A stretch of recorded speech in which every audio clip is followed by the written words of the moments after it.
Okay, myth number 4, we're going to talk about digital compressors. My digital compressor is short cycle. We have a question here. Top line, they're doing a great job communicating trades. This might be a question. Ryden, why don't you take this question if you know of any? I can't see it. Okay, I'll read it to you. It says, any organizations come to top of mind that are doing a great job of communicating the trades to high school students?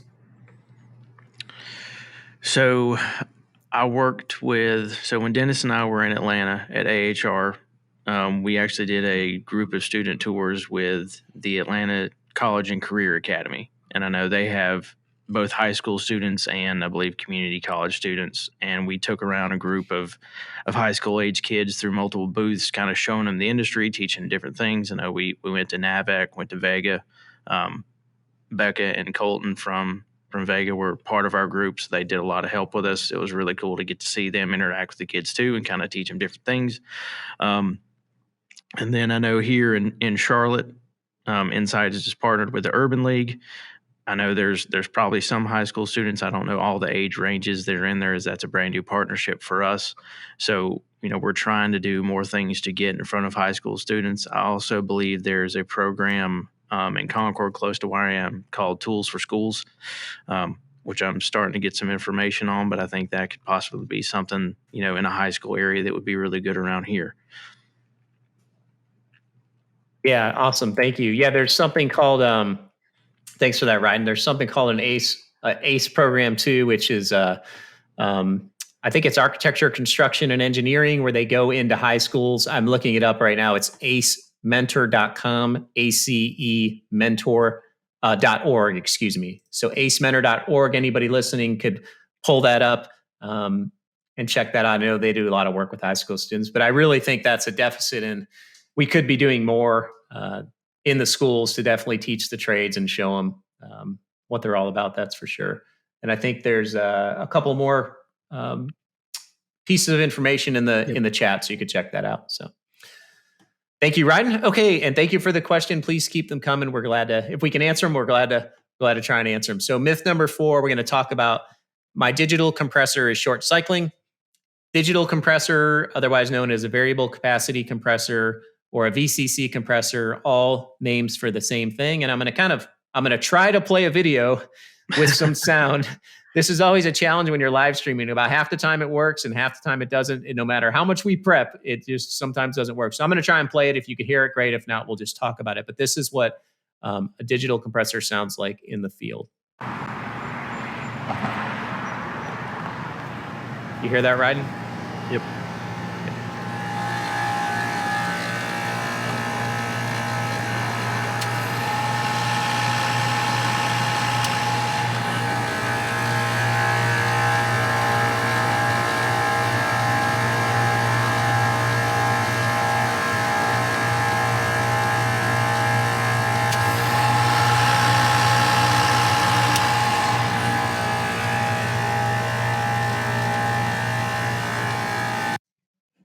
Okay.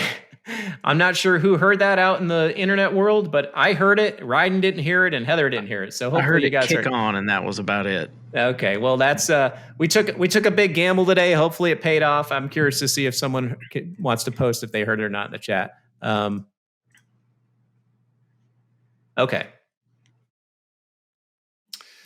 Okay, we're back now. Okay, so before we talk about a digital compressor, let's talk about a standard on-off scroll compressor and see kind of how that works. Like, a scroll compressor is the most common compressor in the industry, right? I don't know how many. Tanner said they heard it loud and clear. Yay! So we got some people that heard it.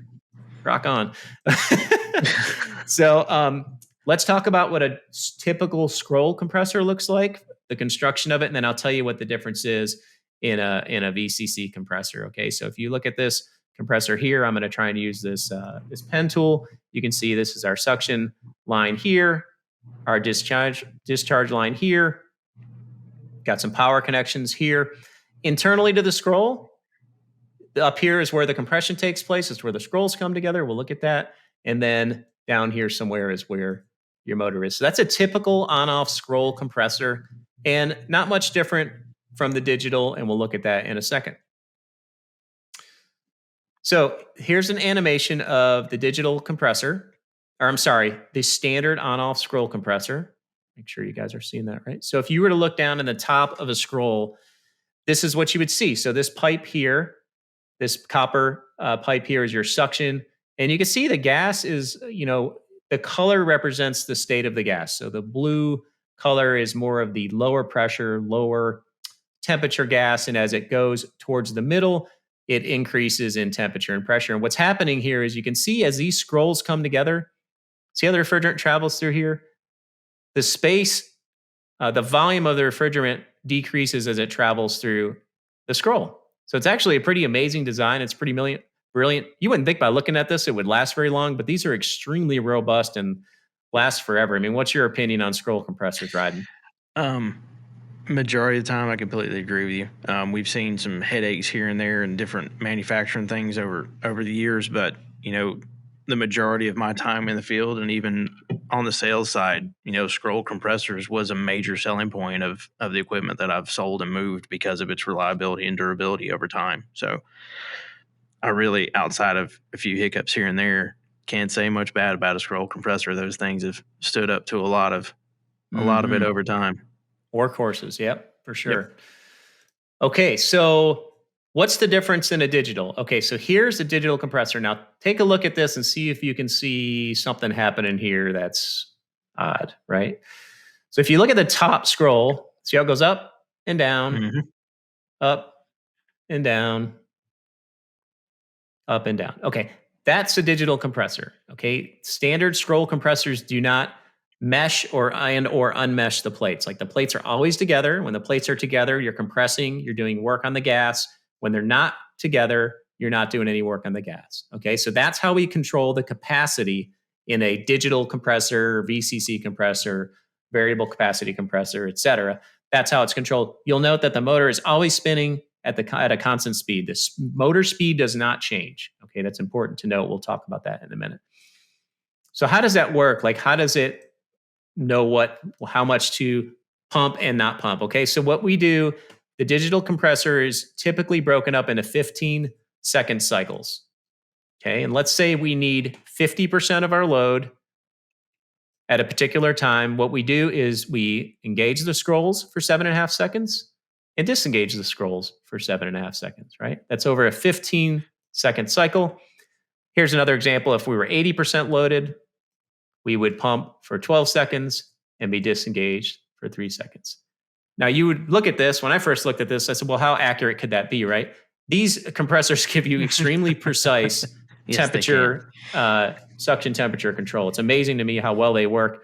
Also, when I first looked at this, I'm like, man, that's when you hear these compressors in the field, their first thought is, that ain't right. Like, there's something wrong with this compressor because it sounds so clanky. But I tell you, these things are like workhorses. We sold a ton of them, and they've been around for over 20 years, I think now. And anyway, so when you hear that, even more than that, in Europe and Asia have been using inverter style or variable capacity compressors forever.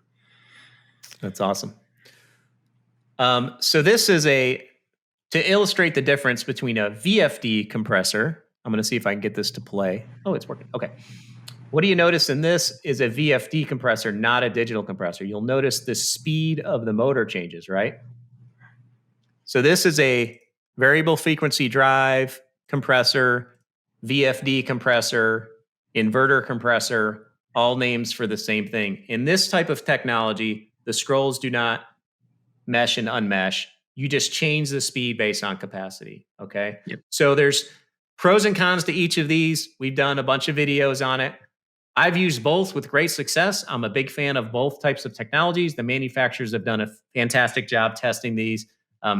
Really depends on the application, depends on, in general, your VFD compressors are more efficient, but more expensive. Is the ROI there? Depends, right? It depends on the job, depends on how many units you have. So that's the thing there. So when you go back to this video, I'm really gonna step on a limb here, Ryden, and try to play this again. Because I want people to hear that change right there.